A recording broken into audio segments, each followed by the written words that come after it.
जिल्ह्यात परत खुनाची घटना। किराणा दुकानदाराचा डोक्यात दांडके घालून निर्घृणपणे खून, कारण अस्पष्ट। डुबल धुळगाव येथील घटना। पूर्व वैमनस्याची शक्यता। 3 ते 4 संशयित ताब्यात। तासगाव तालुक्यातील डुबल धुळगाव येथे एका किराणा दुकानदाराच्या डोक्यात लाकडी दांडके घालून तसेच धारदार शस्त्राने वार करत निर्घृणपणे खून करण्यात आला।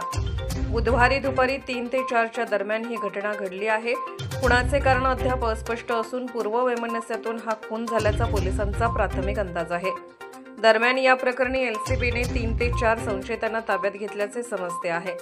राजेंद्र गौतम खांडे व 39 असे मृताचे नाव आहे। खांडे याचे किराणा माल विक्रीचे दुकान असून ते पत्नी, 2 मुली, भावासोबत तासगाव तालुक्यातील डुबल धुळगाव येथे राहतात। बुधवारी दुपारी ते शेतात गेले होते। बुधवारी अज्ञात 4 ते 5 जणांनी त्यांच्यावर शेताजवळील रस्त्यातच हल्ला केला। लाकडी दांडके तसेच धारदार शस्त्राने त्यांच्या डोक्यात वार करण्यात आले। ते रक्ताच्या थारोळ्यात पडल्यावर हल्लेखोर तेथून पळून गेले। स्थानिकांकडून याची माहिती तासगाव पोलिसांना देण्यात आली।